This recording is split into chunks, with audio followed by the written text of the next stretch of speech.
You're watching Toronto Sports Rush on the Bet Rivers Network. Hey everyone, this is TSR, Toronto Sports Rush, and oh my lordy lord, what a huge win by the Toronto Maple Leafs over the Boston Bruins, a phrase I did not think I would ever say, ever, at least in the last 2024 since 2013. And to help break things down, it's actually perfect guest / co-host to have on for this day is Sara Civian, who is a Boston sort of native in a way, and also connoisseur of sports and a dog here. Yes, here's Waffles. Here. He has been preying on the Bruins downfall. He's pumped about the Leafs. He's like, power play goals. He loves the power. Waffles, stop. Okay. We are good. He's down. And yes, oh my goodness, the Bruins are cooked. I've been watching the downfall for the past month, but don't let that distract you from the fact that the Leafs are better. The Leafs are second in the division at the moment, and the Bruins are nowhere to be found in the playoffs. So I'm imagining a world where the Leafs make it to the first round, finally primed to beat the Bruins, and the Bruins don't even show up. How do you feel about that? Well, okay, I think that that has to happen for the Leafs to grow, right? You have to overcome the demon that has been there. But what if the Bruins were not to even make the playoffs? That's another discussion. We have to discuss the big fact that the Leafs have actually statistically been better without Auston Matthews, which doesn't make any sense. But then everyone says, oh, it's because we have to play harder. So then maybe should Auston Matthews just not be on the team? Or maybe everybody else should not be on the team if they're not going to play hard with him in the lineup because he's so good. I mean, you see a situation like the Rangers where they step up anyway, even though Shesterkin's so good. Why don't we all just play the best that we can every night? But I do think there's something to be said about John Tavares having a really good season and feeding it to Nylander really well. I like Nylander is absolutely going off, and maybe he has more time and space without Matthews, but I don't know. I try to not think like that, but you cannot deny the statistics. Right. And then it's you have to put it in the context of okay, well, they had 7 power play opportunities. Toronto did. Also, Boston had 6, but whatever. But the fact that they had their power play getting going, and that was such a big key for this team because they'd been just absolutely ghosting on. It was just nobody was there on the power play for the first 12 games, and then they scored 3 goals last night. When then you wonder, this team feels different because then Stolarz, maybe early Vezina candidate. I don't know. I like to kind of get some real big headlines going here on the show. I just wonder if this team is now kind of taking the next step. They beat Boston last night. Stolarz gets his first shutout, and it's against the Bruins. It's oh, this is a whole different script. You know what I think? Than when we've been used to. Yeah. I'm going to overhype it. No, I think it's perfectly hyped, especially because they play so well with Matthews out of the lineup and without him scoring. I mean, he had a really slow start to the season too, and it didn't matter. I do think that needs to happen so these guys can look around. They've been kind of traumatized by their past, and I do think the vibes are important in the city of Toronto, unlike anywhere else, and that's where it leads me to. Sometimes I think coaching changes are exaggerated, but first you start out with Babcock, where it's the Goldilocks and the Three Bears. That's too much. Then you've got Sheldon Keefe, who's not enough. Then you've got Berube, who's just right. You know what I mean? I think he's the perfect coach for this team, and I think they want to play for him. I love that. I think though, after watching that Amazon series, I've referenced it before, but Sheldon Keefe seemed he was a little too much in that. I think he was thinking about himself. Right. The cameras were on, so you're it's you're playing up. Yeah. You're I've got to look like I'm a coach that's hard on these guys because they haven't won. But it was too much yelling. It's so meta in Toronto. It's just you think he's thinking, oh my God, everybody's watching me. Everybody's thinking about me. And I've talked to a lot of former Leafs players who found their way to either Carolina where I was or in Boston. And they're just it's actually real that there's so much pressure there more than anywhere else. So I do think the vibes are important. Yeah, it's a lot of pressure there, and it's also just relentless. What was it? Brian Burke, when I talked to him, ahead of Tampa, Toronto in 2022. I was like, "Hi, Brian, it's Julie. You were on my show once." He's like, what do you want? And I was like, can you talk to me about the Toronto Maple Leafs, like the blue and white disease that you talked about before? He's like, all right, yeah, the blue and white disease, like being in Toronto actually makes you like a worse hockey player because you have all that pressure. But he said, but they are now conditioned to deal with it. Like that's their new normal. Like they don't actually know a world where people aren't like yelling at them on the street, telling them what they should be doing on the power play, right? Like that's just, if they were to go anywhere else, like LA or San Jose and walk down the street. I remember seeing Jeff Carter walking down the street in like Hermosa Beach in a suit and just no one even batting an eyelash. Or like a dude walking down like the boardwalk in a suit anyway, you'd be like, what? They're just like, nope, nobody at all. But in Toronto, if you saw that, everyone would be like, oh my gosh, you suck. No, they'd be like, I want your autograph, right? You know, the people that hate you the most are the ones that are like, oh, like, I love you. Or like, oh, you're Sara Civian. Like, if your biggest hater came up to you on the street, they'd be like, oh my gosh. And then they're like, oh, she was actually nice. Like, I don't know. What were you thinking? I was going to be evil.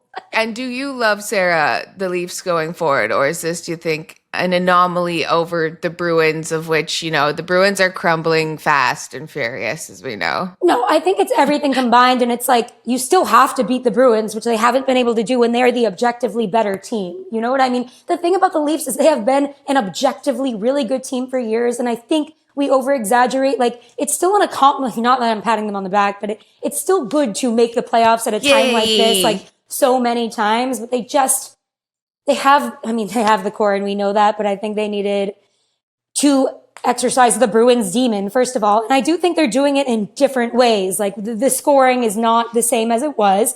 And now that's coming as the goaltending is coming. I like the goaltending decisions and the way they're kind of seeing what they have and seeing Stolarz. All right, he's the real deal. What is he? 5.22 with a goals against average of 2.12. The Leafs, though, yes, they're trying to get my heart back. And I am excited about Stolarz because I've never really been excited about a goalie since, honestly, Cujo, because that was my first jersey. My first Leaf fandom was all Cujo, which is odd because I wasn't a goalie at all, but he captured everyone's hearts in Toronto because he was really good and that team was amazing. In Leaf standards, that was the best team they've had in a very long time. You don't need a Cujo explained to me. I'm sorry. Actually, I have his book up somewhere around here, which is quite good because he has such an interesting story. But that's for another time. I'd say, though, I'm worried, though, with Stolarz being the guy, because when there's just the guy, that guy ends up getting injured or fucking up. Yes. We're always, yes, you're correct in this analysis. We're always waiting for the other shoe to drop when it comes to the Leafs, but this happens with many other teams, many such cases. Maybe Woll will wake up after that and decide to be good. Right. It's just so fickle. Like the Leafs without Auston Matthews. Yeah, Everyone exactly. wakes up. They need a 12 goalie rotation so everybody can decide to be good that day, I guess. They're kind of doing that, though. They decided to do, they're not just living and dying by Freddie Anderson, which is never, no offense, a recipe for success. So it's a new era, and it does feel like anything's possible, but one of the possibilities is a bad one. But we'll take the odds. True. It's the wheel of fortune, I guess. Yes. It's so fickle. Where it's bad is also one of them. And bad has usually been many times on that wheel. I think it's fewer this time. But let's see, Matthew Nye's really good on the power play. He's a dog. He's always getting that one goal that you think that'd be really nice to score a goal right now. He's doing that one. Yeah, he's stepping up. A lot of these different guys are stepping up. We know that William Nylander is the highest swag guy. I said that to Dan. I think Nylander has the most swag in the league. Swag True for or false? 60. True. Oh, he was my style rankings king. I did the whole advanced analytics when I did the style rankings last year. And it's Shayna Goldman, the analytics god, broke it down for me of who won each week by how many points. If he was in third place, he got 8 points or whatever it is. And he ended up being the king by a landslide. He's not afraid to try different things, but you look good, you play good when it comes to a guy like that. I don't think Matthews has good style. That's my hot take. But Nylander, on and off the ice, I mean, he's making a case that it's okay if they lose Mitch Marner, and we're going to start that conversation. Oh, wow. Maybe not yet. I don't know if we're ready for that yet. Because I don't think they're going to lose Mitch Marner. That's my hot take. I believe they sign him I like that to reality. a lucrative contract because John Tavares is either going to go away or he's just going to go away, go down in money. Okay, you said you don't think Auston Matthews has swag or you don't like his style. Why? I think he has fantastic street style, like when he's on the magazine spreads and stuff. But I think every day when he walks in, it's kind of like, I don't love a turtleneck on a man. It's not my favorite look. You saw my I'm wearing a turtleneck. I like it on now. a woman. I don't know if that's like reverse sexism, but I do like, it's not the best. Turtlenecks only for women. He overdoes it. He overdoes the sneakers and suit look. I'd like to see some different shoes out of him. I just think it's a little boring. Is it the stash? No. We love the stash. I like his earring too. I think him and Nylander have like bestie earrings. I don't know. I can't confirm that. You got to get to the bottom of that. I like it. Bestie earrings. I like the earrings. What about David Pasternak's a little Colonel Saunders sort of? I'm twisting a fake mustache on my face right now. He's robbed no fewer than 3 banks, and we love him for that. But I don't know. I think he's just trying anything to get a goal again. I don't know. He's been good in overtime, but that's literally it. I know Montgomery benched him. It's like, okay, time to go villain mode, but nothing happened. So right, he's trying like a new character arc right now to see if that works, which includes an evil mustache and maybe like speaking like an evil. Like, I don't want to try speaking in the thing I'm thinking right now because that's the worst thing to try it first on air. But yeah, okay. So we got Detroit coming up, or as Elliot Friedman likes to say, Detroit. So what do we think about going forward? Leafs, no Auston Matthews. They're better. Are they still going to keep going up? Auston Matthews going down. How do we make the 2-1? I mean, why not? This is a great time to go on a run. The Red Wings look pretty lifeless. They are spending so much time in their own defensive zone, which is like the ideal scenario for the Leafs who nobody wants to be in their own defensive zone, but especially the Leafs. Maybe they could try out one of their other 17 goaltenders in this situation and see what they're really cooking with, because the Red Wings are doing really good on the power play, but not good anywhere else. Final thoughts on the Leafs right now? I mean, they're really good. Who's your good? Like, what's your good thing about them, and then what's your bad thing about them? I think the good thing is clearly succeeding without Matthews being a huge factor. The guys do need you even saw the documentary where it's like they're all beating themselves and each other up. They need to know with or without Matthews, they're going to be able to contend. I think the goaltending, of course, is everything. You look at goaltending in the past that has bitten them in the butt so many times. So the fact that that's a bright spot is absolutely good. I think OEL looks pretty good. I like Morgan Riley had a really strong game last night. Can he keep that up? Let's see. I'll list 15 more good things about the Leafs. But what about I'm going to interrupt the good things because we don't need too many good things right now. Let's be honest. What about trading Auston Matthews? To where, for whom, for what? Just the idea. If they keep playing better without him,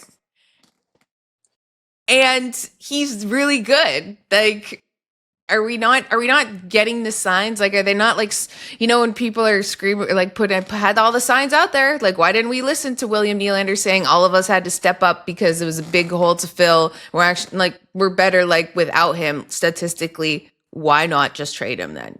Why don't we Mark Stone it? Like, get him on the LTIR, then he comes back when needed. Good. Where else he go? Then they got cap space to get 5 more defensemen, which that's the rough spot. I mean, the third pairing is really weak. They gotta, like, if they're really gonna contend for the Stanley Cup, which if the Bruins are not making the playoffs, it's the year. Let's go. They need a better third pairing. Okay, so we get the Leafs to Mark Stone, Auston Matthews. I don't know how that's going to happen. Oh, day to day. Oh, no, I tweaked it again. We got to... Oops, I tweaked that. Back. I was cutting hair and I cut my hand. My finger off. The bartender It'll here. grow back soon. That's how it works. Right. Okay, yeah, and then they'll have all that space. I love coming up with people... This could actually happen, though, you know? Why not? Stranger things have occurred. Okay, and then, so third D pairing is that's a pretty good, bad thing. There just needs to be more overall strength and confidence. I think they're veering towards that way when it seems like now the goals are coming, but I've loved that the goals have not been necessarily a focus because they have been in the past. They've been the best scoring team in the East, and look what happens. So you really need to be able to defend well. You need a good goaltender, and then you need to score. I mean, even look at the Oilers right now. You just they can score all the goals in the world. They're kind of actually not, but the defense is atrocious and they're losing games. So I just think make the defense as good as possible. My hot take. No, that's not even that hot a take. That's what I feel like defense and goaltending obviously has been their Achilles heel. It's like, okay, you figure that out, score a couple goals. The Bruins suck.